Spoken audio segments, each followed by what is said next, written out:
We'll get started here. So we're going to be doing a couple different things tonight. So we're going to be doing a chicken parmesan and an eggplant parm.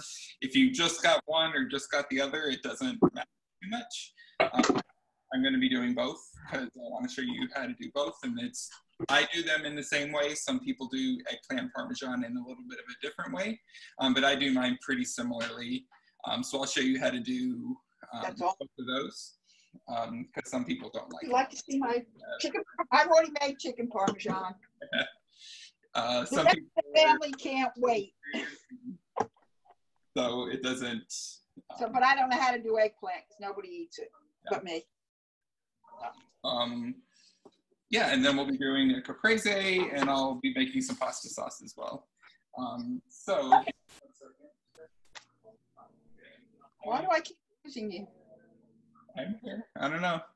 I'm going to go ahead and mute everybody again. If you need anything, unmute, wave, and we'll be watching.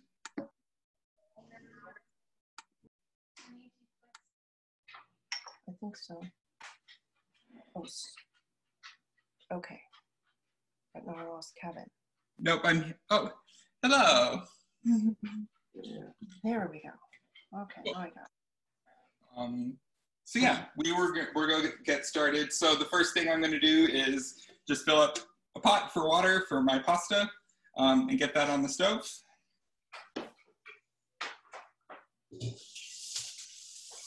While that's filling up, I'm going to turn my oven on to 425.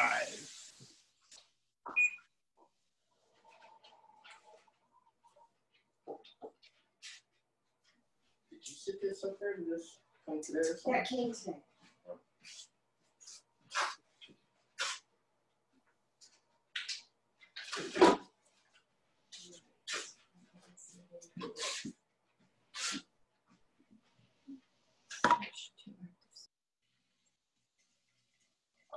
Let me spotlight myself just so everybody can see me, and it'll record better too.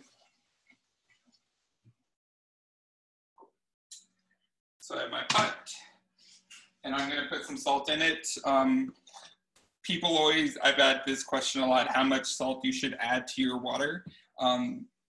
If you're asking like a true Italian person, they'll say it should be like the sea, like salty as like the ocean or the sea, but I usually just add like a couple big like pinches. Doesn't have to be super salty, you just want to make sure your pasta gets a little bit of flavor. So about 2 big pinches of water. I'm going to turn that on like high, medium, high-ish. The next thing we're going to do, we're going to get our sauce going because it can sit for a while, and the longer it goes, kind of the better it tastes. So we're going to start with the sauce. So switch over to this one. All right, this way. So the first thing I'm going to do is going to cut an onion. Again, I put a wet paper towel underneath my cutting board so it doesn't slide around. So I have that here. Just want to get a good camera. And so I'm going to dice my onion up pretty small because I want it to go into my pan. So the first thing I'm going to do is going to cut it lengthwise here. So we have 2 halves like that. Just want to make sure everybody's at the same place. If you're still getting water and stuff, everything, I'll give people a minute. So once you have it in half, we're going to cut off short little ends first. Short little end off. And we're going to leave this side on for just a minute. It'll make it easier to dice. So then I'm going to just peel it, get the outer skin off. You can use really whatever onions you want for this. I like yellow onions or like sweet onions. I think they taste better in sauce. I wouldn't use a red onion for this, but if you have that and that's all you have, it's a little better than nothing. So if you are like, oh, which one? It doesn't matter. If you have white onions, that's perfectly fine too. I prefer sweet onions or yellow onions. I just like the flavor of them, but if you have something else or you like something else, use that. It's not always exact. So this one's giving me some trouble.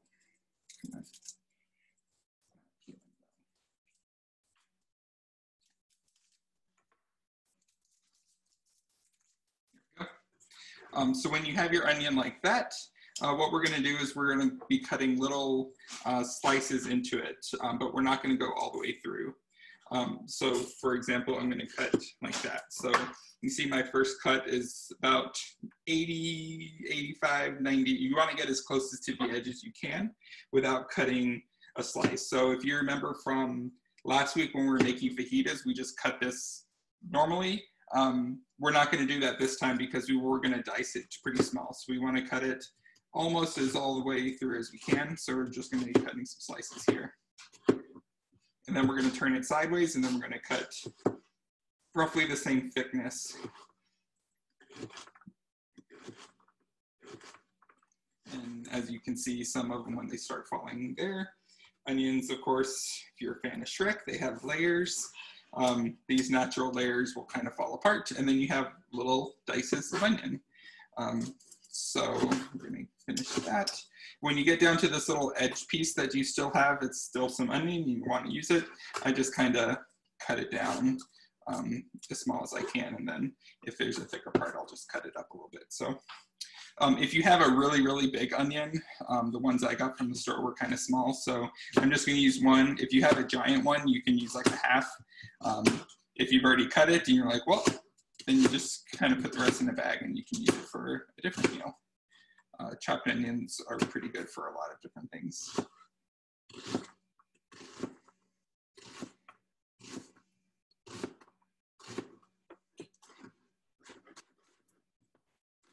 Cool.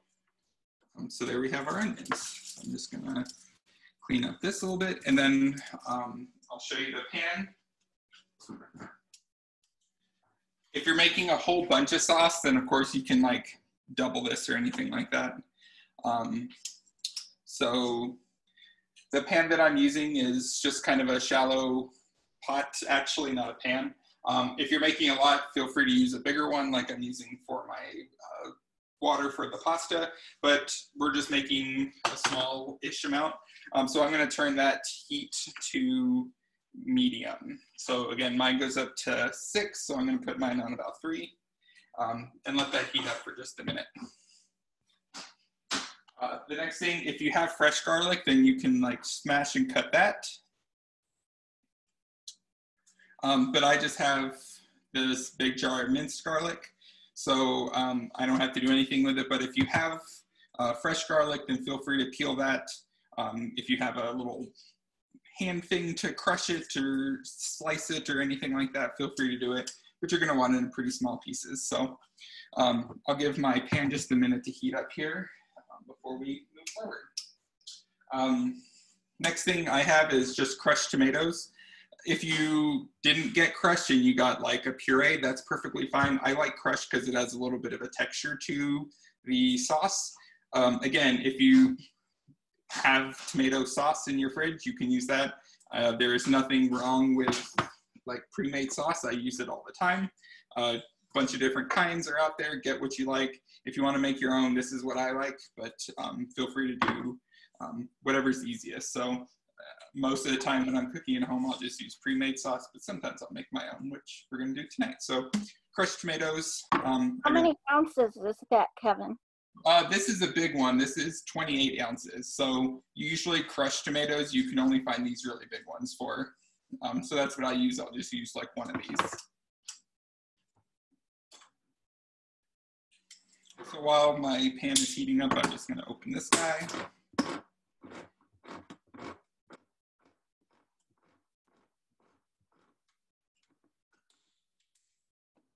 I usually leave a little bit there so it doesn't come apart. So I'll just leave that for a second.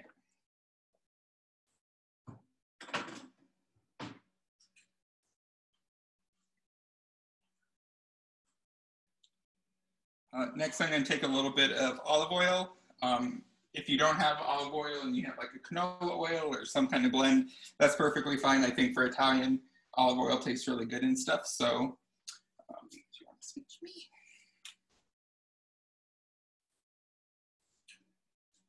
Cool.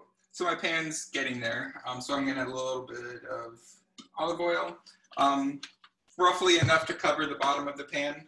It doesn't have to be a ton. Just enough there. I'm gonna take the onions that I just cut here. I know my pan isn't quite up to temp, but it's gonna be really close soon, so it's okay. Add my onions.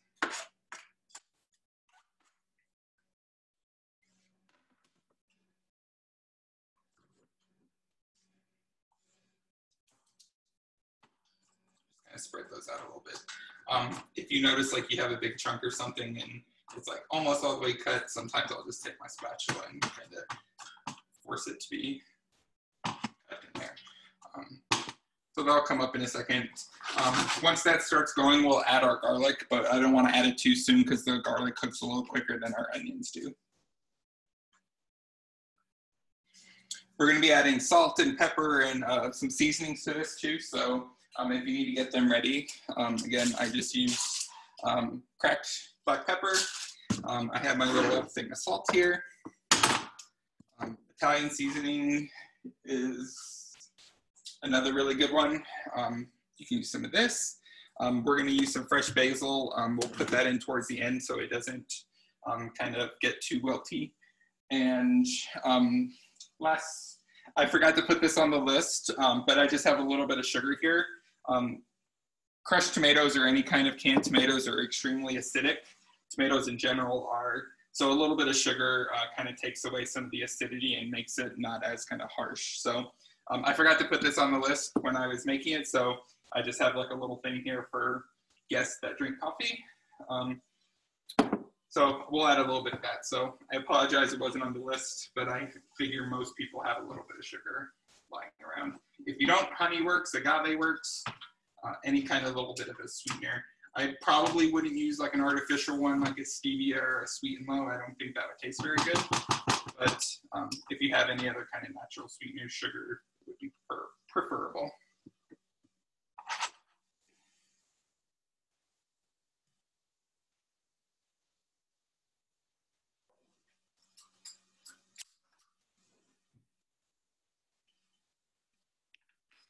If you have a lid for your pot, you'll probably want it. Once you start cooking the tomatoes, they kind of, the heat will kind of make it bubble up and then it just splashes everywhere. So you'll want a lid for it, or if you have kind of a grease catcher that looks like this, it's just like a flat strainer almost. You can put that on top too. Just wanted to let you know we'll need that later. So we don't make a mess of our kitchen. I'm gonna grab that out for mine as well. Too big.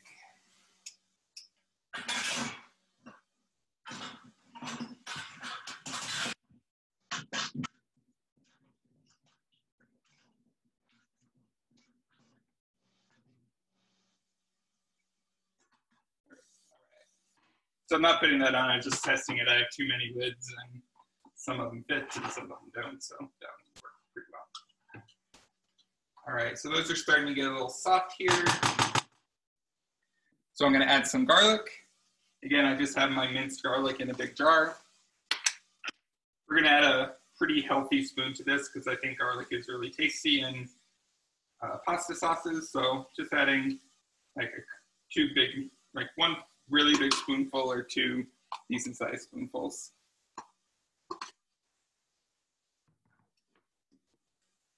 Stir.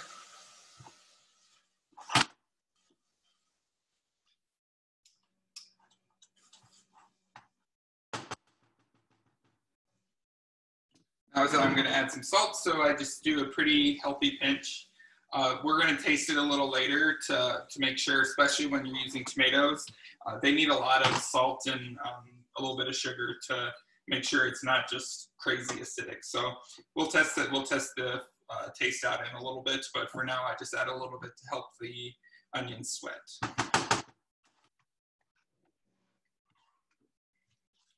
You can add your pepper now too.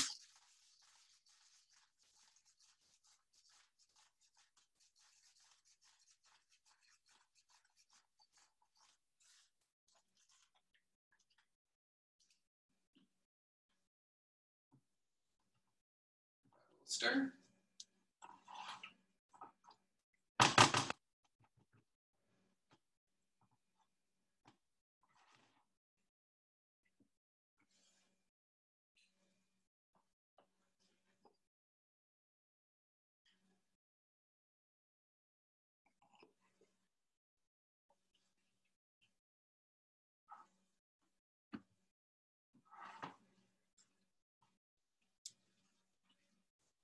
All right, well, that's getting cooked down a little bit. We'll wait just a minute before we add our tomatoes. We can check on the next thing. So if you want to switch me back to, yeah, that's fine. So next I'm going to kind of prep some of the stuff for the caprese while my onions cook. So I gave you kind of two options for the caprese. If you have like grape tomatoes like I have here, we're not going to really do much to them. If you got something bigger, then what you're going to do is you're just going to make sure they're washed and cleaned and then cut into slices. So whatever thing, like your mozzarella should match this. So I have small little mozzarella balls, and then these are small little tomatoes. If you got something bigger, you can get like a loaf almost of mozzarella, or sometimes they're sold in like a big ball. You're going to essentially kind of slice it to be the same size. I know the Belgioso, I don't know how that's pronounced, but I know this brand sells a log of mozzarella that's pre-sliced. It comes in very much handy when I'm making caprese because they're all identical and they look really great. But I got little pearls because I have grape tomatoes. So I'm gonna make sure these are washed real quick, and then I'll check on my onions in the pot.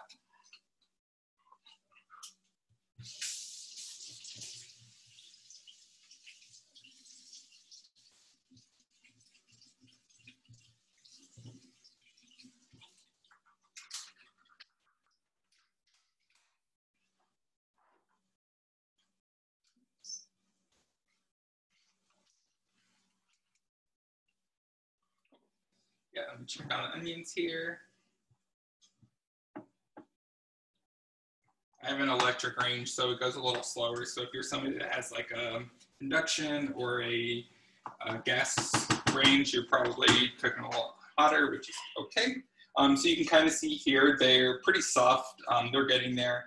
We're gonna kind of cook these down a little bit longer before we add our tomatoes.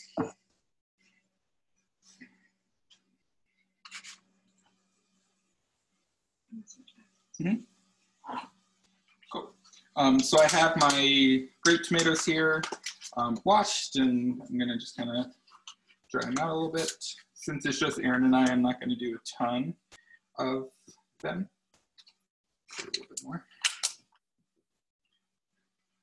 Again, if you have like a bigger one, feel free to kind of get those sliced right now. If you have the thicker ones, then essentially I'll kind of show you on this. If you have a tomato like this, then you don't have to cut them. If you pretend this was much bigger, just cut them into slices like horizontally. So you'll want to have them like that. So they're just like horizontal slices. And then you'll take your mozzarella and you'll kind of make like a nice little pattern. But ours is going to be in just these little balls like that.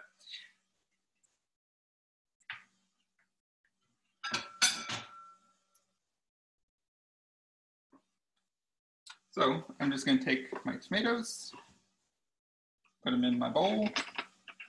Like I said, if you have the bigger ones, then you can put it in something shallow and it makes a really nice presentation. A couple more. That. Then you can take your mozzarella. So you can see here, these are just little pearls of this, which is fine. So I'm just gonna put those in.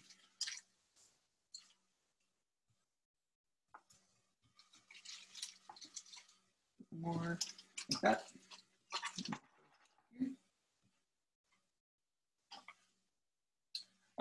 If you didn't get a sliced mozzarella already, just cut it the same thickness that you did with your tomatoes. So I'm just going to set this aside for the moment.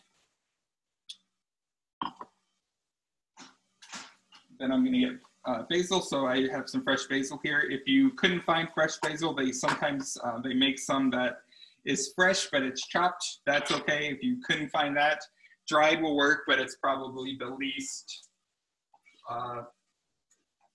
usable version of basil. But if you can't find it, it's better than nothing. So I'm going to take some of my bigger leaves here.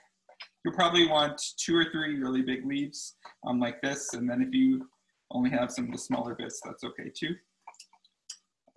So I'm going to cut. So I have like 4 two really big ones and two kind of smaller ones. I'm gonna make sure these are washed too, because you should always wash your veggies, especially now more than ever. So I'm gonna give these a quick wash. Kevin, I've never seen those pearl-sized mozzarella balls, but I like that. I think that would actually make the salad, it would improve it. Yeah, some people think the mozzarella is too much. It can be too thick and too much to kind of have in one bite. So I like this. It just depends on what I'm doing.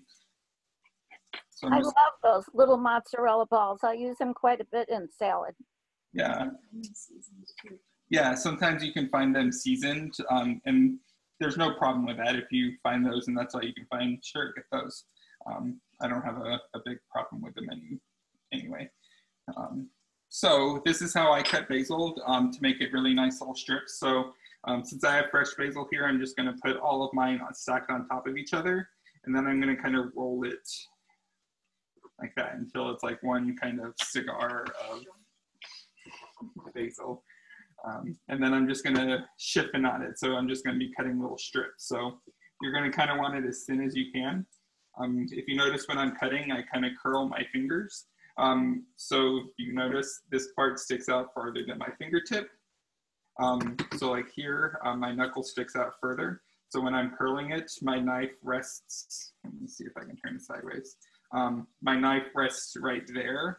It's kind of hard because it's a mirror. And it doesn't hit my fingertip, so I'm not at risk of cutting my finger. So I use kind of my knuckle as a guide, and I just kind of move slowly backwards down the basil.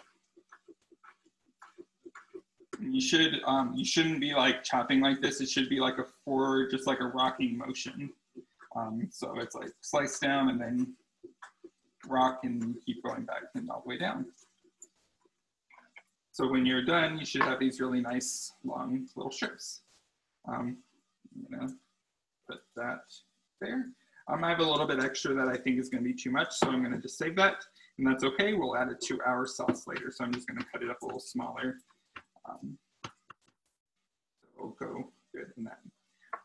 That's all we're gonna do for the caprese for now. Before we serve it, we're gonna add our balsamic and our olive oil. But if you do it too soon, then it gets all kind of messy looking, and we want it to have really nice. So we're gonna just kind of leave this on the side for right now. And we're gonna move back to our onions and garlic. So you can see here, mine are coming pretty good. You can see it's kind of creep at the bottom, which is okay. Yeah. Kevin, do you have a wine recommendation that would go with the caprese salad? I think that wine can be very subjective. I always tell people to just drink what they like. When it comes to pairing, like you could say like, yeah, this is what I like with it. I like white wines with this because we're gonna be doing like chicken and vegetables. But if you're a red wine fan and don't like white wine, then my suggestion isn't gonna be useful to you. So I have just like a Riesling, but really drink whatever you like. I think if you're gonna be cooking food and drinking wine, drink stuff that you like. Just because somebody at a store tells you it will pair nicely with that, if you don't like it, it's not going to pair with anything because your taste buds don't like it. So really, that's my opinion. I'm not a sommelier. I'm not a wine expert. I just drink what I like. So I like Pinot Noirs for reds. Merlots are okay. I like whites a little more. So really, drink whatever you have and what you like. Awesome. That's a great question, though. It's really subjective. Cool. So my onions here, I can see they're starting to get a little brown, which is great. Let's pop that back on the heat there. And we're going to add our tomatoes. So I just have my can here opened. I'm just going to add my whole can there.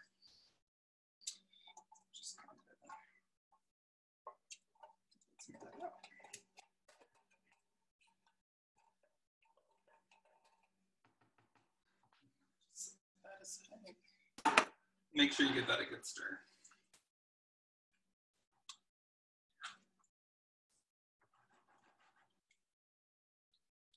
You can see that the crushed tomatoes, it adds a little bit more texture to it. It's not just like a kind of puree. Some people add a tomato paste, and you can do that. I don't really think it's necessary. Some people will. Some people only will use puree. Some people only use like whole tomatoes. San Marzano are really good for like sauces, but then you need like a stick blender or put it in your other blender. I'll let somebody else crush them. So it just depends on what you can find and what you have. So I think crushed works really well, but if I find San Marzanos on sale, sometimes I'll buy those and then just use my stick blender to blend it up, but I think this works pretty well. I'm gonna add a little bit of sugar now. So that's about a tablespoon for the whole thing. You're not gonna need much, it's just to take some of that acidity away. Let it stir. And now is when you can add some of your Italian seasonings as well. That's going really slow. So I'm just going to take the lid off. You want a hefty amount of that, probably like 2 tablespoons or so. It's going to be your main source of seasoning. You can use fresh herbs for this, but I think that they're just going to cook down into it and it's not going to make that big of a difference. Like I said, I have some of that basil that I chopped up earlier that's a little extra, so I can add that in there too. Like just taking, I just have that little bit left over that I think for we don't want to waste it. It's really good and you pay money for it, so we don't want to waste it.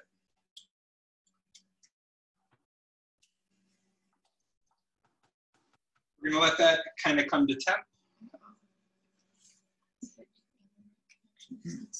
Is everybody still with me? I was getting a little bit of an error message with Zoom. People still here? Great.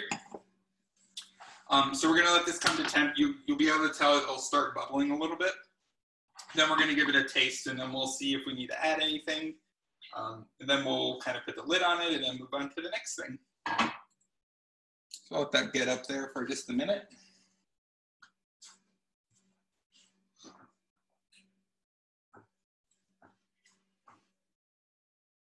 Everybody feeling good where you're at? Awesome.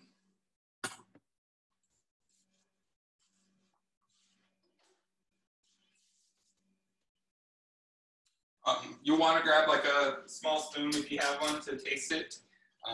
I'm just gonna grab mine out right now. And we switch me back over.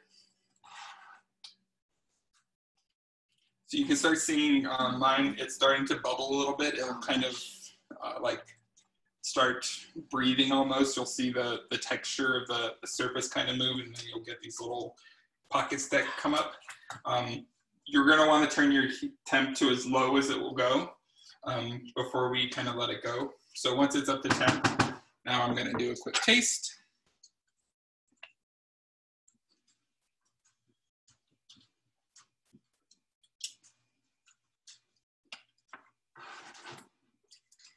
I think mine's tasting pretty good.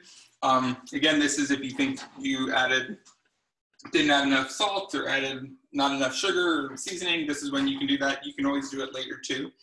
But I think mine's pretty good. So again, my temp's on as low as it will go, and I'm just gonna add my lid to it so I don't get splatters everywhere. You said put it to low, right, Kevin? Yep, as low as your stove will go.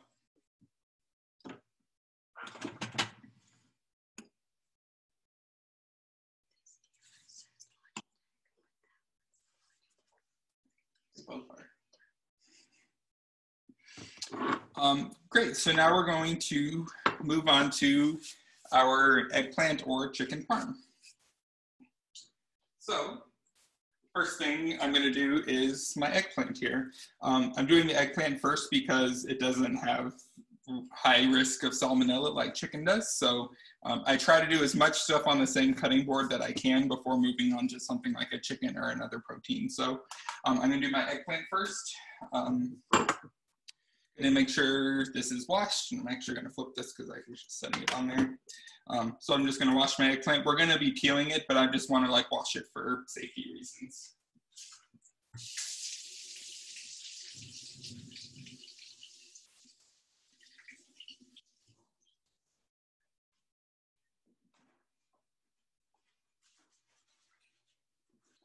If you're going to be doing chicken and not eggplant, then just watch and learn if you ever want to do eggplant.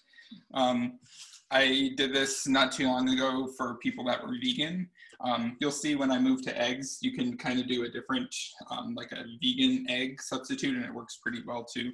It's a good way to include them because a lot of times vegans don't get something like this. So no, they were no garlic.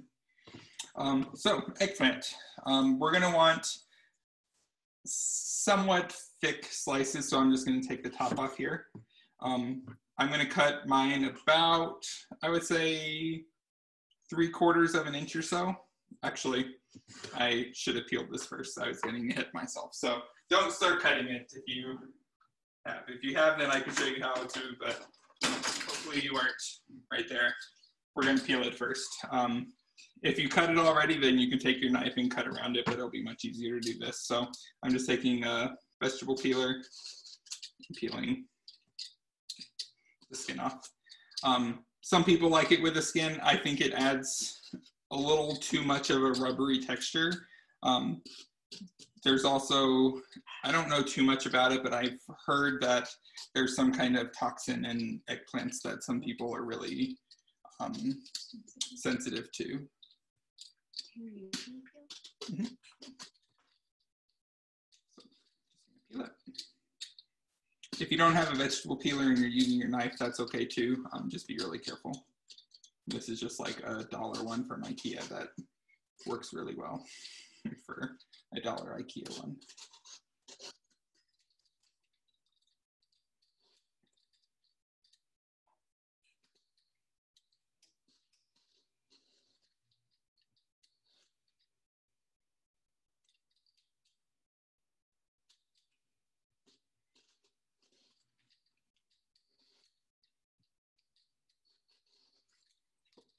So that's all peeled. This to the side. If you have one that's like that, that you cut already, that's okay. I'll show you, just kind of cut it like that. So I just kind of take mine flat against the grain or against my cutting board, and then just kind of hold my knife still and turn it, and then you have the same kind of slice. So this is essentially what we're going to be doing with all of them. So it just makes sense to peel it first. So again, we're going to cut it into slices. Once I start getting to the bigger half of it, I cut them a little thinner. Not much, but just a little bit, just because it's going to be a lot of eggplant in one bite. So we're going to still try to stick to roughly the same, but I usually do the fatter half of my eggplant a little bit thinner.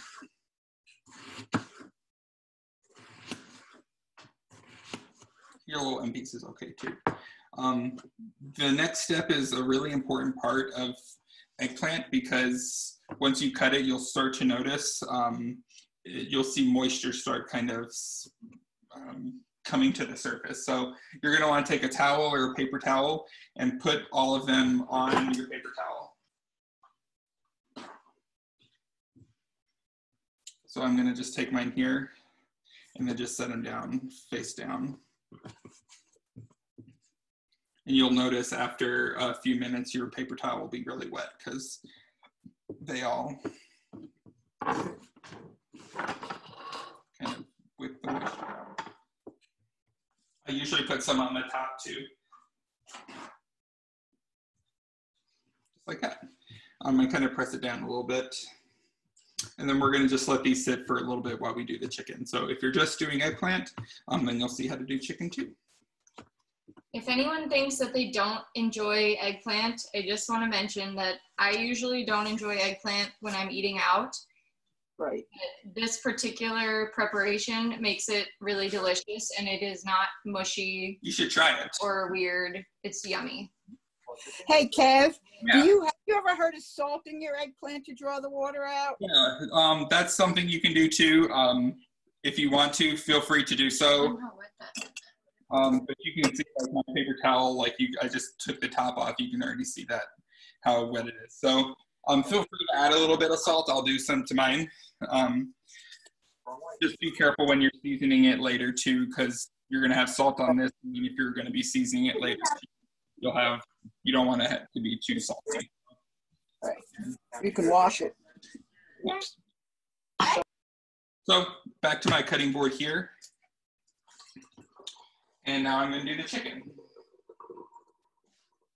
So I just have my 2 chicken breasts here. I'm actually only going to need 1 because we're going to flatten these out pretty thin, and 1 chicken breast is good enough for 2 people usually.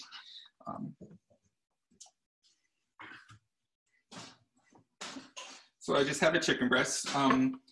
What I'm going to do is, essentially, like I said a minute ago, is we're going to flatten this out really thin. If you have a meat mallet or anything like that, that works really well. If you don't, find a small pot or pan that's kind of a heavy bottom, and you can use that. If you don't have one of those, you can use a regular hammer, but make sure it's clean first. If you don't have any of the above, you can take another cutting board and you can set it on top of it, but hopefully you'll have something. So what I'm going to do is I'm going to take plastic wrap. I'll give people a minute to grab some if they need to. And I put plastic wrap on top so I don't get chicken splatter all over my countertop and everything. So I just put a piece of plastic down. It also keeps my mallet a lot cleaner. I usually wash it just in case I cross-contaminate it anyway. But it keeps it much cleaner. So I'll give people a minute to grab that because I didn't specifically say in the instructions that you need the plastic wrap. But I think it makes a world of difference in terms of cleaning up later. So I'll give people a minute to grab that. So curiosity, how thin? We're gonna get these down to probably like 1/2 inch or so. So you can see mine is pretty thick. It's probably about 1 inch thick right now. You're going to want it fairly thin because the thicker it is, the longer it's going to take to fry, and then you have more of a chance to burn your kind of breading when you do that.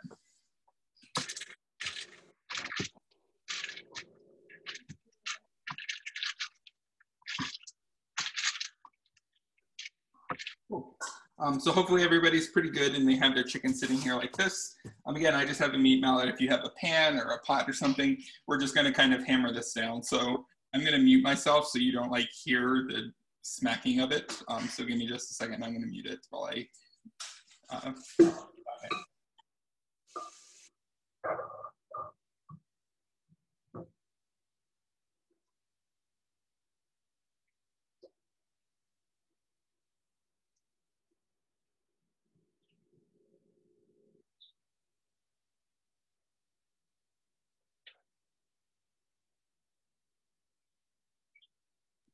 All right, so you can see here mine's pretty thin now. It's about 1/4 to 1/2 inch or so, which is pretty good. You don't want it to be paper thin because then you're just going to have mush. I mean, you don't want it to be too thick. You want it to be pretty even throughout because we're going to make sure it's cooked evenly. So if you have a thicker piece, try to start on that end instead of your thin side. Most chicken breasts kind of have a thicker and a thin side. You're going to want it roughly the same thickness as the thinnest bit. So mine's pretty good like that.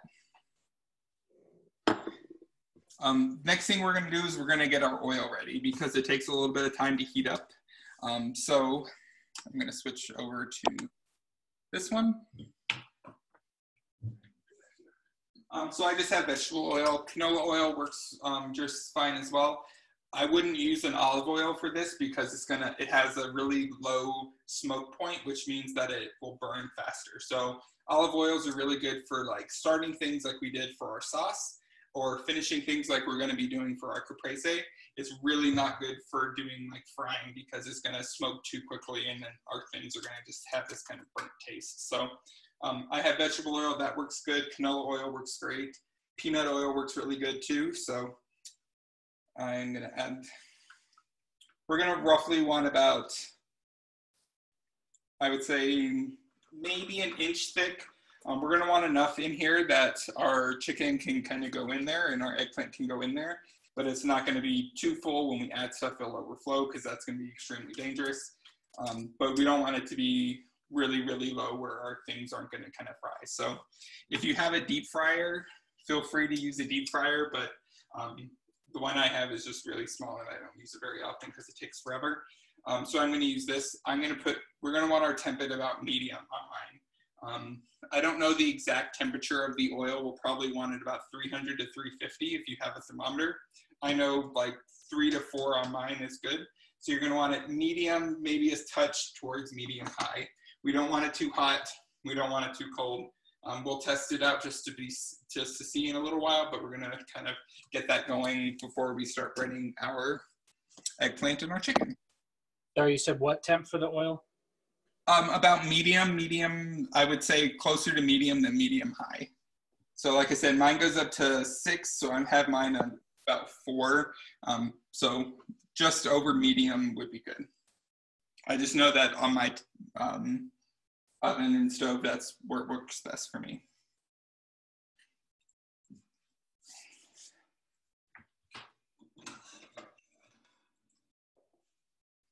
The next thing we're going to do is we're going to be breading our eggplant and our chicken.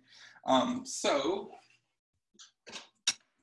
this, the method that I'm going to show you here is pretty universal for anything that is going to get fried. If you're doing like we're doing chicken, you can use the same method for frying chicken. Pretty much anything that you're going to be putting in the fryer, this is the method that you're going to use. So I'm just going to set this to the side for the minute so I can show you everything else. Whereas it's going to need 3 plates or bowls. So let me get these in the right order. I have these kind of like shallow bowls here that work well. Cake pans work really good for this as well. If you don't have either, bowls like this are fine. You just might have to kind of move them around a little bit. You're going to get a little bit messy here, and that's okay. If you're by yourself and you like have a question, like make sure you like wash your hands and stuff before you unmute, because you don't want chicken or flour or anything like that on your electronics. So the first thing we're going to do is we're going to do flour, and let me make sure you can see these. It's kind of hard to see.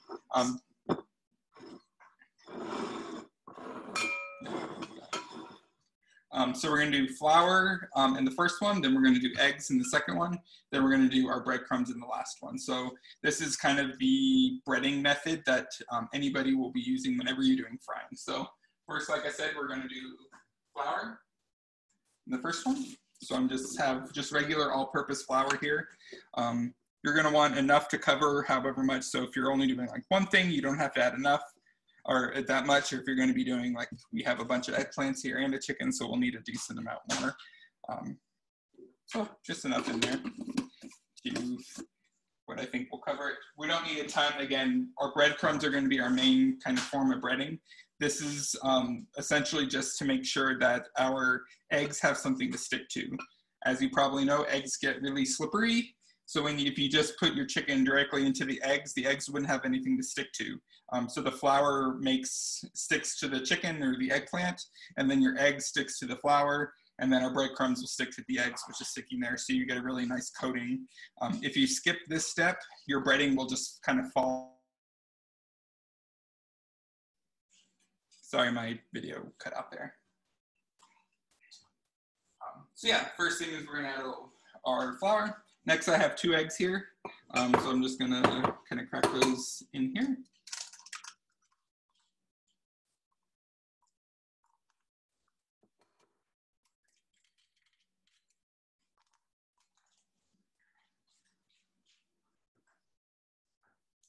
I'm just grabbing a fork to whip these up. Sorry.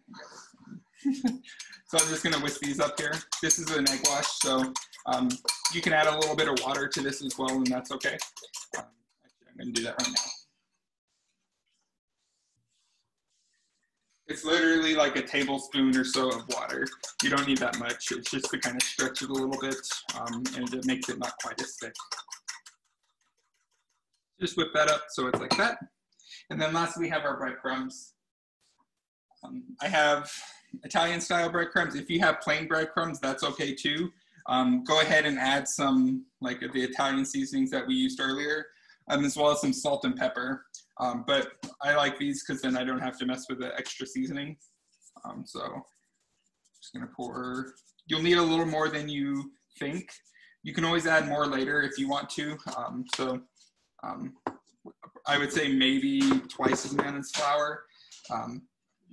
it's kind of hard to tell just depending on how much stuff you're breading. So if you're just doing like one chicken breast, you're not going to need as much as somebody that's doing a bunch of things. So you want enough to cover it. And again, if you need to add more, you can add more. So if you're going to do both like I am, we're going to start with the eggplant. Remember, our chicken has a higher risk of salmonella, so we want to make sure we're not cross-contaminating. So you can see here my paper towel is pretty wet. That just soaked up a lot of the moisture from our eggplant. You can kind of see here, if it will focus, I don't know if it will, but I can still see a little bit of moisture. So before you put anything on there, then I'm just gonna kind of pat it dry.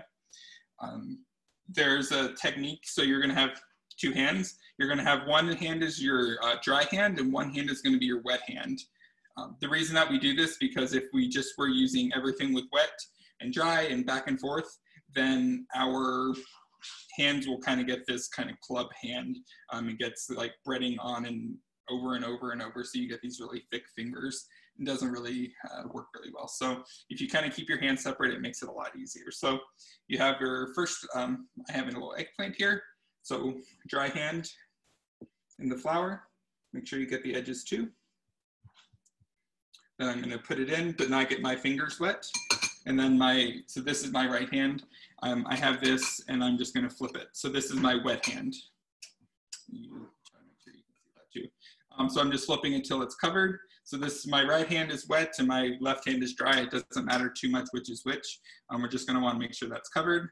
And then I'm gonna set it down again, not touching that if I can, because I wanna keep this hand wet and this hand dry. So then I'm gonna switch back over to my left hand and then bread it. So we kind of flip it around a little bit, get the sides. Then you have a nice even coat on there. Aaron grabbed a little sheet pan for me to put these on. If you have a plate, that's fine too. It doesn't matter too much. So if you notice, this hand is still wet and this hand is still dry. If I like put this in there, then my fingers would look like that the whole time, and then it kind of cakes up. So I'm gonna try and get that off, and we are gonna do that for everything. So this is the part that takes a little bit of time, but it ends up being really nice at the end. So dry hand to wet hand in the egg. Kevin, quick question. If our oil is popping, should we turn it down? Yes, it should not be popping. It should be, that's way too hot. Okay, that was over medium, sorry.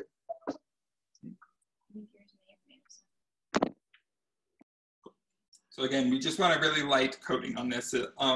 If some people will say you should double batter it, and if you want to do that, that's fine. I don't think it really needs it.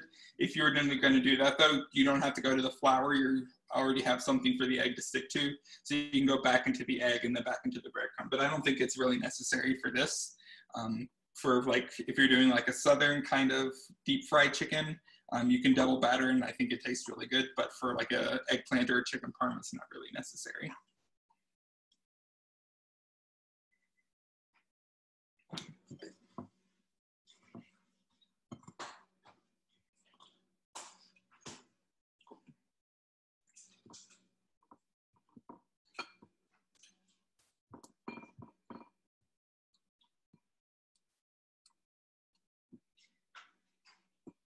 Kevin, what are you setting them on when they're all breaded? So I just have like a sheet pan. I'll show you in just a second once I get this guy. You can use a plate, that works perfectly fine as well. Just something that's out of the way. So I just have like a sheet pan here that I'm setting them on. But again, a plate is fine. You can stack them right now, it's okay. I wouldn't go more than like 2 or 3 high. So I wouldn't get like a tiny plate, but something big enough that can hold them.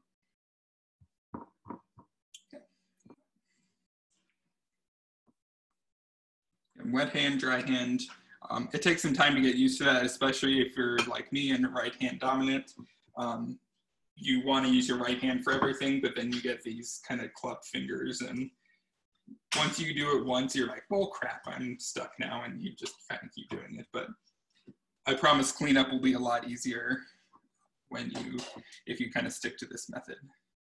Again, anything that you want to fry can kind of go for this method. down to like, well, I was gonna say like Oreos and stuff, but you might want to do like a 10-pour batter for those instead of like a thing like this. But any kind of protein or veggie or anything like that, you can use this method to fry it. In case anyone's wondering, we have deep fried Oreos before.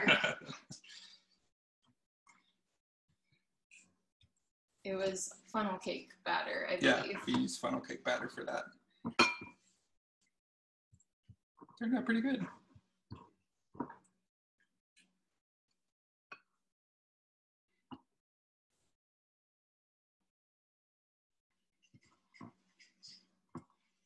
A lot of people, or I guess, I don't know how many people, but a lot of restaurants that I've seen that do eggplant parm, it's more similar to like a lasagna that I've seen, where there's really, really like paper thin slices and like it's kind of stacked up.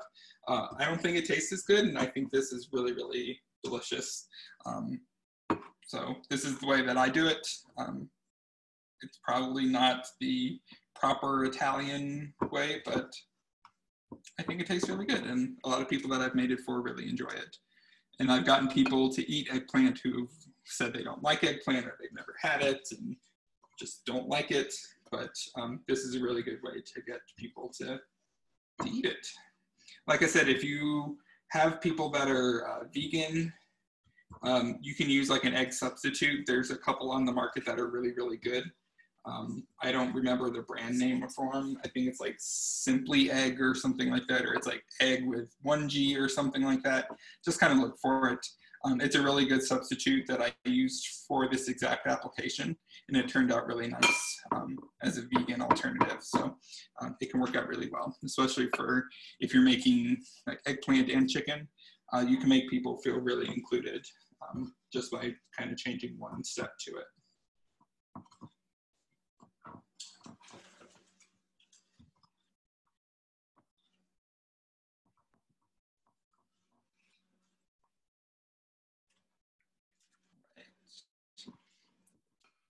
This one, and then one more little eggplant, and then we'll move on to the chicken. Again, you want to do all your eggplant first before you do your chicken, or if you're just doing chicken, then feel free, you're probably already done and just waiting on me, drinking some wine or something. Just great.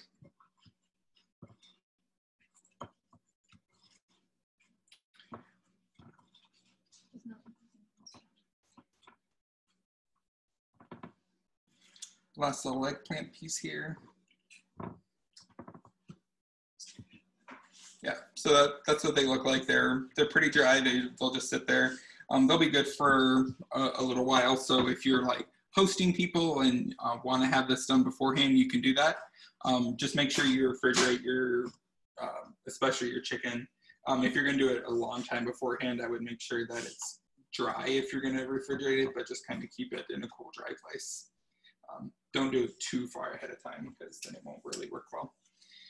So you can see my fingers, it got a little bit of the dry on there, but it would be like this thick if I wasn't. So I'm just going to kind of wipe some of that off. Moving back to my chicken now. So I have my chicken here. I'm going to cut mine in half. So like I said, one chicken breast is usually good enough for 2 people. Once you kind of cut it or pound it to be thin. So I'm just going to cut mine in half. So it will be easier to cook. And then if Aaron wants some, then we both have chicken and we both have eggplant. So it's a little easier to bread and everything too. So have my chicken breast here. I've already kind of got my wet hand, dry hand mixed up. But so again, just flour on there. If your chicken breast kind of turned out like mine where it kind of split in some places, that's okay. Just get some flour in there too. Especially when you pound it really thin, sometimes it'll kind of break. That's okay, it's just protein, it's just muscle meat. So you just kind of shake off as much as you can. So you can kind of see there, I'm gonna add just a little bit more flour to where it's like evenly coated throughout. Switching to my egg and my wet hand. This side's a little easier because liquids are great. I'm gonna shake off that and then into my breadcrumbs.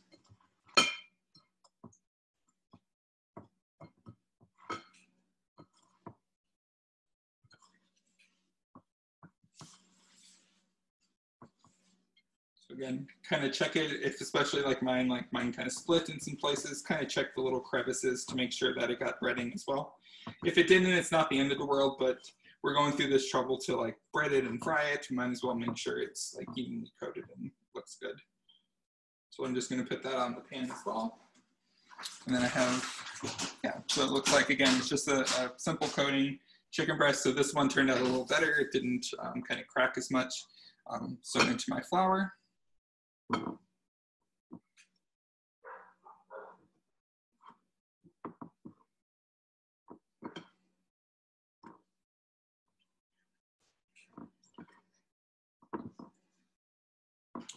We're almost there, just getting into the little folds.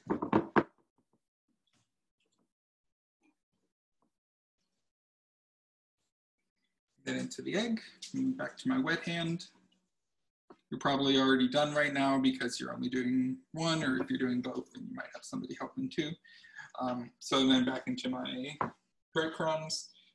I usually will take just kind of like a little pinch and put some on top before I pat it down to keep my hand dry.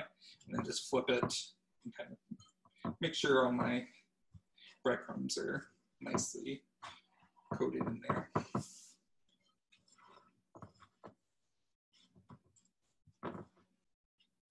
Cool. I had like a little piece that fell off. That's okay. Sometimes I'll do that and I'll just cook it up anyway and give it to the dog, and dogs plural now. They get spoiled. But if you have a kid and they're kind of picky and may not want it, feel free to give them to them too. So you can see there's all my, everything spreaded. So now I'm just gonna wash my hands because I touched a lot of chicken. So I'm gonna wash my hands really good and then we'll get to frying.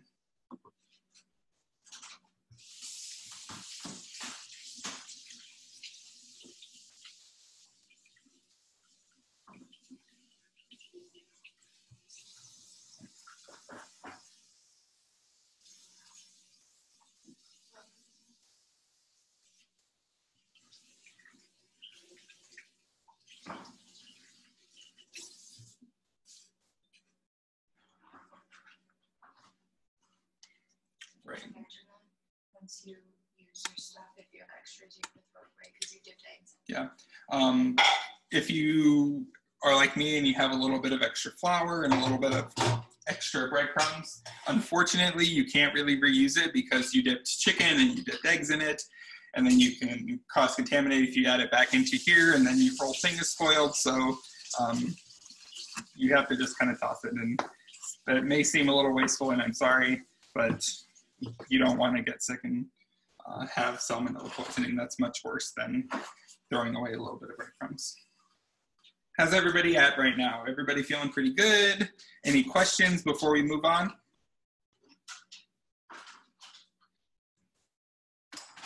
No? All right. So we're going to move back over to our stove. No, there we go. So I'm just going to check my sauce here, give it a good stir, make sure nothing's stuck or burning. Still looking pretty good. My water is almost boiling. Again, mine takes forever. So my oil here. This is the most dangerous part of making this dish, and it's intimidating to a lot of people because oil can be really hot and you can get burned. So be very careful when you're doing this. So we want to make sure our oil is up to temp. I just rest my hand over and I can tell that it's pretty hot. Don't stick your hand in it by any means. Just kind of put your hand over and you'll be able to tell once you put the first piece in. So we're going to want to make sure we have some tongs. So I just have some long tongs here, not like crazy long, but long enough. And then I'm going to put an eggplant in just to test it. So you can kind of see there's a little bit of bubbles forming. That's exactly what we want. If it's too hot, you'll see it kind of like, it'll make a lot more noise and there'll be a lot more spread and your eggplant or chicken will cook much, much quicker. If that's the case and your oil's too hot, make sure you turn your temp down, take your oil off the heat if you can. Your first one, you might just have to let it go and see. If it cooked too fast, then you'll have to make up that time in the oven, and that's okay. but hopefully you get it kind of good just like this. So it's not doing anything, or like when your oil's too cold, it'll just kind of sit there. There'll be no bubbles. If it's too hot, you'll see a ton of bubbles. This is exactly what we want here. It's kind of just enough right around there. It's not making a ton of noise, but it's doing good enough. So I'm gonna get another pan here out. We're gonna take these out of the oil, then we're gonna put them on another pan. So I just have plain sheet pan here. I have these little silpets. If you don't have that, that's fine. Aluminum foil works well, just give it a good spray. Parchment paper works just as fine as well. I just have these little kind of non-stick mats. So I'm just gonna set this over to the side. And once things are good, I'm gonna take them from one to the other. So once you start to see yours, so you can see mine is starting to get really nice and golden brown, I'm just gonna flip it. And I'm gonna add a couple more because we don't wanna cook one thing at a time. We'll be here all night. We also don't wanna add too many at once because then it's gonna bring your temperature of your oil down and then things won't cook as evenly. So we don't wanna overcrowd it. Eggplant's pretty good about that since it's circles. You can't overcrowd it too much. So I'm gonna have about right there, and that's where I'm gonna leave it. Since this one was first, I'm gonna just make sure it doesn't burn. It's looking pretty good, so I'm just gonna keep it like that. Another tip that I have, I'll kind of move my camera a little bit so you can see. I keep my handle off to the side. I don't keep my handle like this because you can see it's over the edge of my stove, and that's the easiest way to like hit it, and then you have 300-degree oil all over the place. Just keep it to the side so you don't mess with it. I don't want anybody to get hurt and burn themselves, so just keep your handle to the side, especially when you're using kind of like a deep fryer type situation here. You don't want to burn yourself. Kevin, we kind of jumped ahead and put our chicken in when you put the eggplant in. Yep. So how long for the chicken? You're gonna roughly want to do it the same. So you're gonna want it to where it's kind of goldeny brown on both sides. Since it's so thin, it's only technically gonna take like maybe 3 or 4 minutes for each side to be fully cooked, but we wanna make sure it's kind of nice and golden brown. If you cook it too quickly, then we're gonna make up that time in the oven afterwards. So it's not the end of the world if it got too hot too fast. But hopefully you're not going to have to do that. But again, if you did chicken first, that's okay. The oil's hot enough. It's not going to kind of cross-contaminate, but I just usually do my eggplant first. When you're done with that pan and you're in the oven. This is not the color we're looking for here. So really nice and golden brown. So I'm just going to kind of shake off the excess oil and then put it on the pan.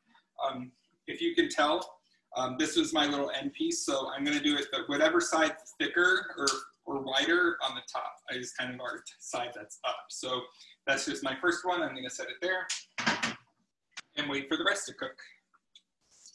So I'm just checking these to make sure that they're not cooking too quickly or burning or anything. I have 5 pieces of eggplant left, so I'll have enough to do another one, and then I'll do my chicken, and then we'll be good to go.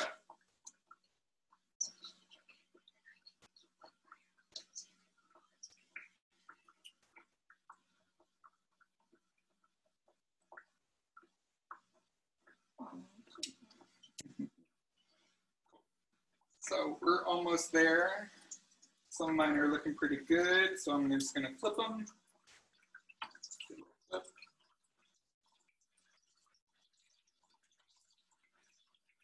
You can see this is, if you put one piece in and your oil looks like this, then your oil's way too hot. So since I have 5 pieces in there, it's okay. Just be really careful when you're doing this. Make sure you don't have like small kids around right here in front of you because it splashes a tiny bit and I don't want anybody to get burned or animals. I always try to make sure the dogs aren't under my feet when I'm cooking in general, but especially when I'm frying because you don't want anything to happen to them. So just be careful when you're doing this because it can be really dangerous.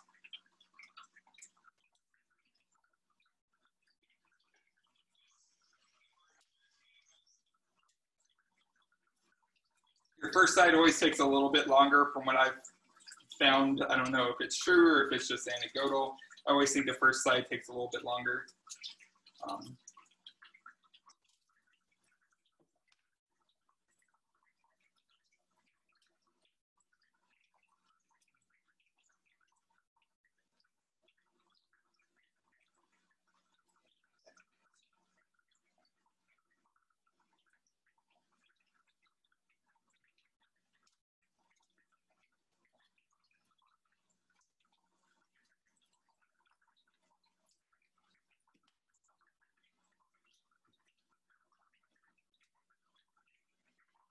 Right, we're almost there. After these come out, I'll do a chicken breast to show you what that looks like, and then we can go from there, and I'll kind of cook the rest of them later, just so everybody's not waiting on me since I'm doing so much here. You'll want to get your cheeses ready after this, so I have just kind of shredded mozzarella and shredded Parmesan. These are the ones that I like using. So I'm just going to have those kind of on the standby here. Next to my pan that I'm taking things off of. Almost there. These will get a little bit of color in the oven too, but they're not going to be in there very long. So it's mostly just to kind of melt the cheese on top in a little bit.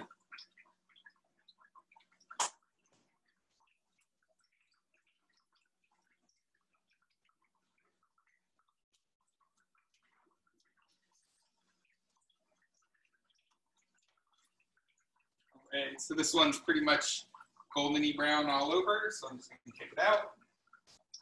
The rest are getting there. And just going to shake off the excess oil and set it on the pan.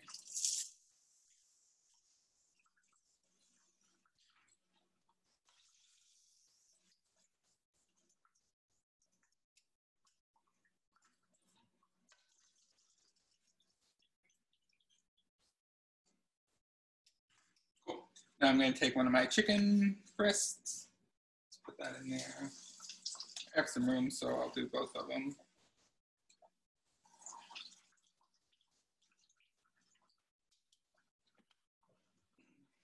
So what we're going to do for these, while those cook, so we have 6 of these ready here. We're just going to take a little bit of the cheese and put them on top. A lot of times in restaurants, you'll see they'll put sauce and then cheese. I don't really like doing that because it makes it a little soggier, and I just don't think it is necessary because we're going to have sauce on our pasta and we can put sauce on the side. And I want to make sure these stay nice and crispy, so I'm just going to put cheese right on them. So I'm going to switch cheese back over to this side. Show you what that looks like.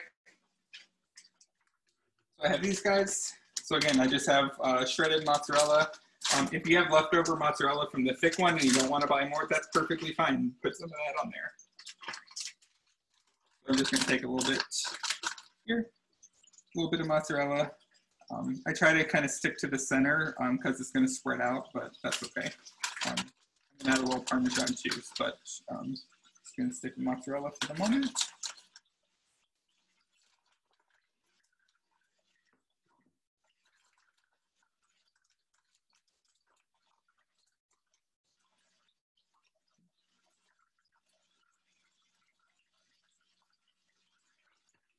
Then I'm going to take my Parmesan and then just add a little bit of that too.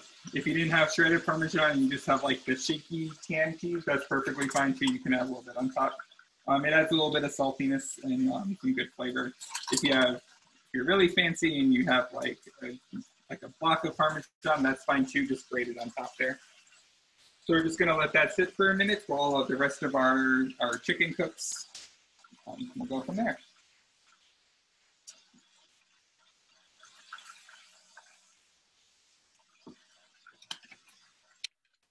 If you're already at this step, then we're going to just pop these in the oven after this.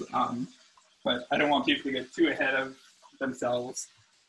But if you're like doing this on your own later and you're like ready, pop them in the oven. That's perfectly fine. You don't have to wait on me, especially if you're like doing this at a later time and you learn how to do it.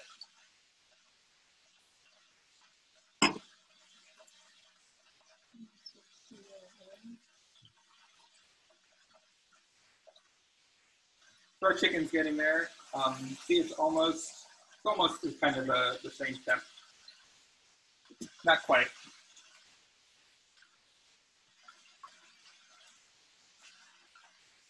I don't know what kind of pasta everybody got. I really like just like plain angel hair. Mine takes about 5 minutes. So I'm going to put this in the same time that I put my my eggplant and chicken in, like my tray into the oven, because it's going to take about 5 minutes. So we're going to kind of time it at the same time. If you have like a thicker noodle or a fettuccine, or maybe you're doing like a rigatoni or penne pasta, just kind of check and see how long it's going to take. If it takes something like 10 minutes, you can go ahead and put it in now so everything's ready at the same time. But I know that my little angel hair takes about 5. So it's only going to take about 5 minutes in the oven for everything to kind of get where it needs to be. Kevin, could you talk about gnocchi for just a minute? Because that's what I have. And there are no directions on this one, but I think I know just to wait until it floats to the top. Yeah, for gnocchi, if you have something like that, yeah, it's just going to float to the top once it's ready. So it'll probably take, if it's like a fresh-ish one, like where it's like a fresh dried one, where it's kind of vacuum sealed, it'll probably take about 5 minutes or so. It won't take a ton of time. So I'm just going to flip this just to make sure they're evenly cooking.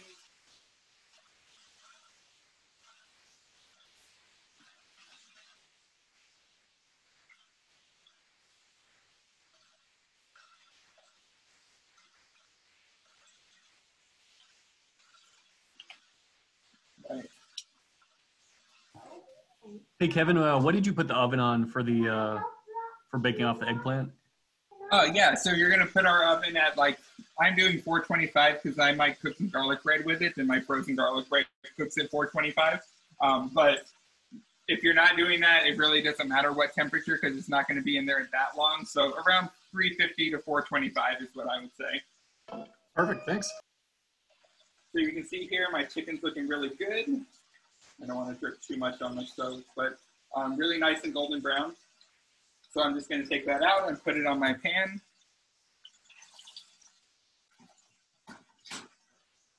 So again, I'm just shaking the excess oil out, if you want to see there. So I have my chicken. Again, I'm just going to take a little bit of my mozzarella. Running low on that one, that's okay. Parmesan. Up there. And once you are at this step, we're going to put it in the oven. So again, it's going to take about 5 minutes in the oven, so I'm going to just pop it in there.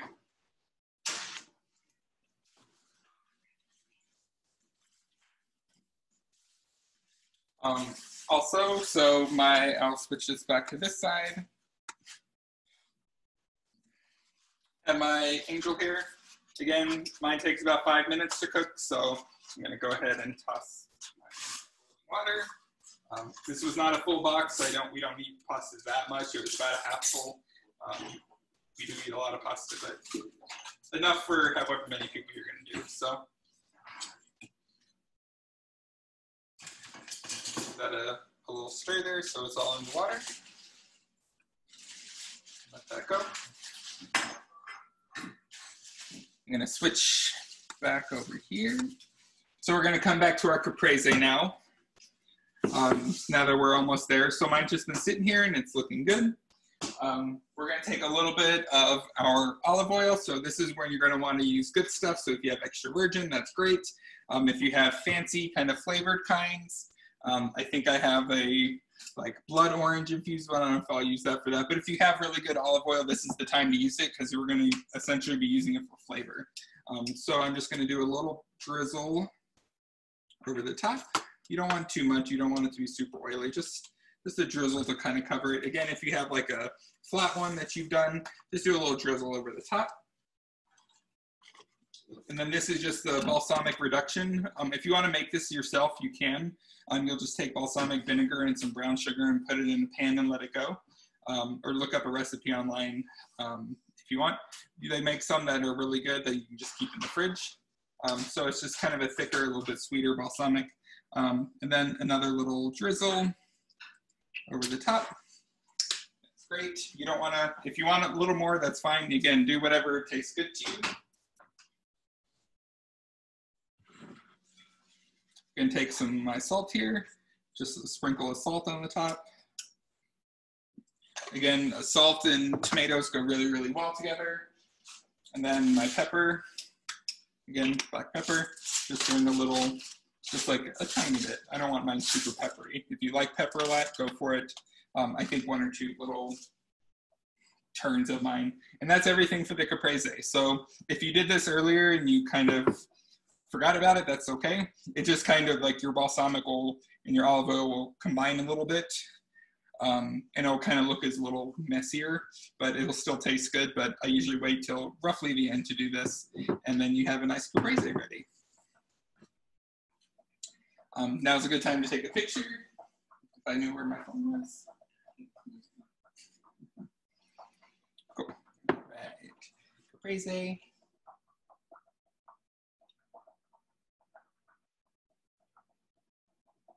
Great. All right, so that's done. So I'm going to set it out to the side. I'm going to go over here. Check my pasta. Get in there.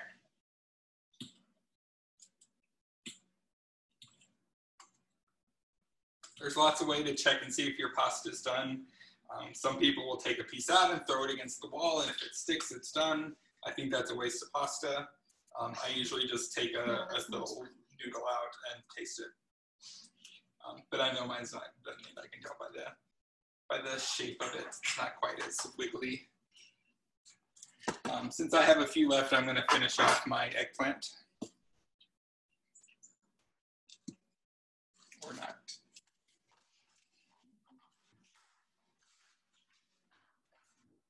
Yeah, I'll just wait till later to do that. So everybody's eating at the same time. Another little wipe down. Feel free to check your pasta sauce, give that a taste. Be really careful if you take the lid off when you're next to your oil, because this is going to have a lot of moisture on it. And if you just lifted it off, you're going to have water drip into there, and then it can catch on fire, and nobody wants that. So just be really careful. I usually will not go over my oil, so just kind of take it off to the side, give it a little stir.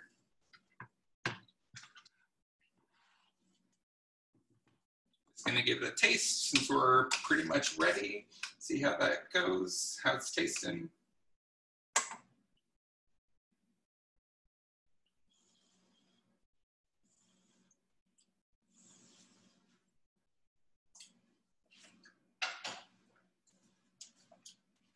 I think mine's really good. You can always adjust the seasoning of it. If you overdid something, if you have more tomato, feel free to add some more. One that if you added too much salt, which I've done before, you might have to kind of change this to a pink sauce and add some heavy cream or some milk. I would prefer heavy cream. Then you get kind of a pink sauce and your cream will kind of neutralize some of the saltiness. That happens occasionally. Not much you can do about it. Salt is one of those things you can't really take away. You just have to adapt. Kevin, my first mother-in-law taught me if I oversalted something to put half of a raw potato in it, and it would absorb the salt. I've heard that as well. I've never tried it myself, so it could work. It's not something I've ever done, so give it a try sometime, I guess. It worked with sloppy joes. I can verify. All right, so I'm just gonna try one of my noodles here to see if it's ready. Mine is good, so I'm gonna turn it off. I just have my little colander here. I'm gonna strain it into this sink.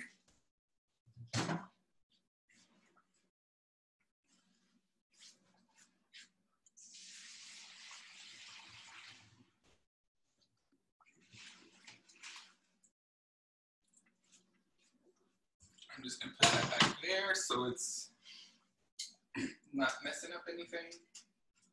And that's ready.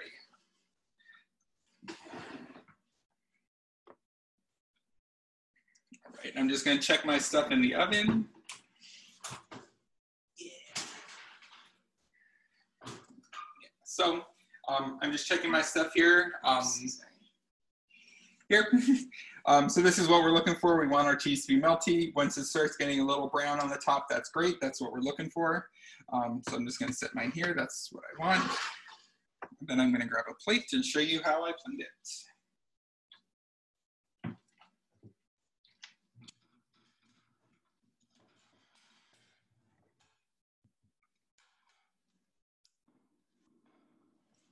Right. So I have my plate here. Move this over a little bit more. That. Right. So first I'm going to take a little bit of my pasta.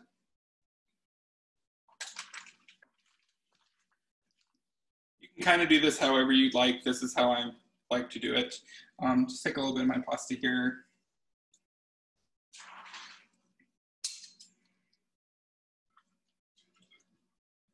Okay.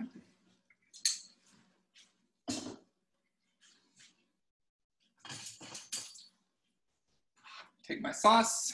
So I just taken it right off the stove. Give it a good stir. Put a spoonful. How's that look, Kevin? Can't see it. Give me 1 second. Aaron's switching me over. Make it any bigger.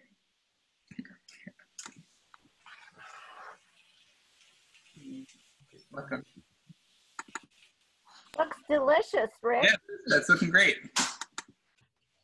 All right. So I have my pasta and my sauce. I'm gonna take a piece of chicken, put it there, and take an eggplant, put it there.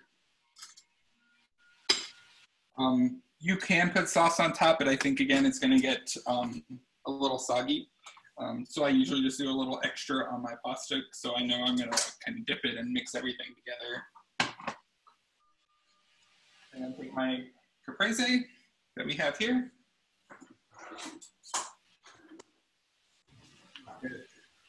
Some of that.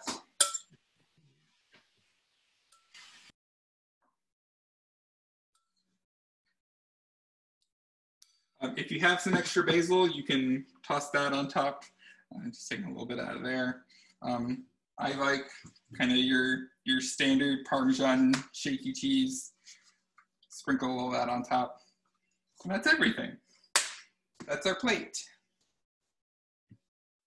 I'm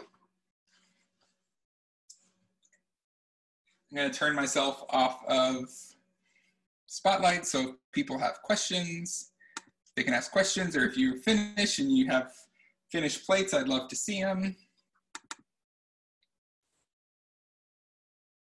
Anybody? Where are people at?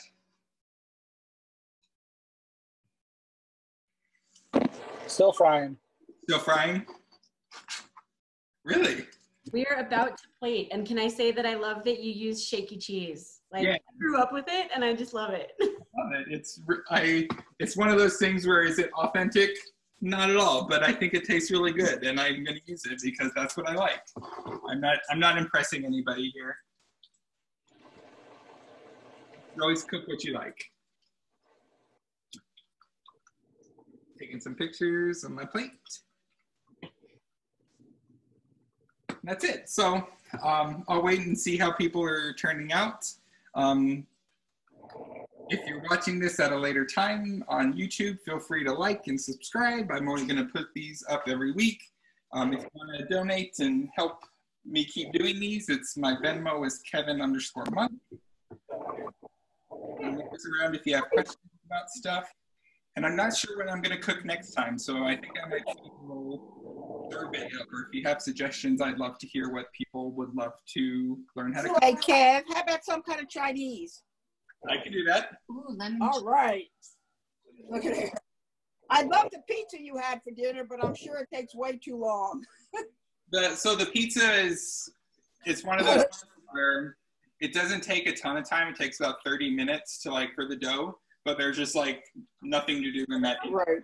So we can do a pizza sometime. What we'll do is we can do sausage and get all that cooked up and. But Daddy doesn't do the same thing. Yeah, something Chinese will be good. I can also want that. I can show you where all that. We probably can't do lemon chicken because nobody could probably get the water chestnut flour. You can use cornstarch as a good alternative. That's one of our favorites. Mm-hmm. My favorite. Is it one of yours too? Yeah. Started having lemon shrimp or like a citrus shrimp. Oh, that would be good too. We don't want to do chicken again. Yep.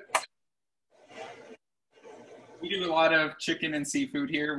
I don't eat a lot of beef. Aaron doesn't eat any beef or pork or anything. So you'll probably see me doing a lot of chicken or vegetarian or seafood things because we just don't eat a ton of it.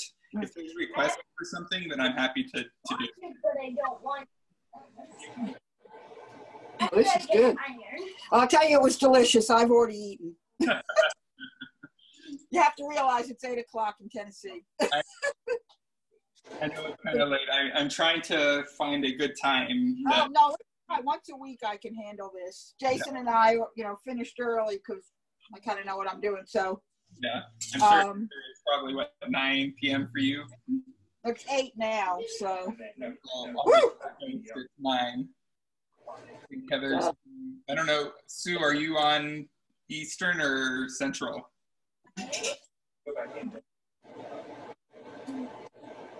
I'm on Eastern. It's 9 where I am. Whoa. A little bit of a late dinner. 9 o'clock for me too. 9 o'clock, yeah. It's delicious. Thank you. It's delicious.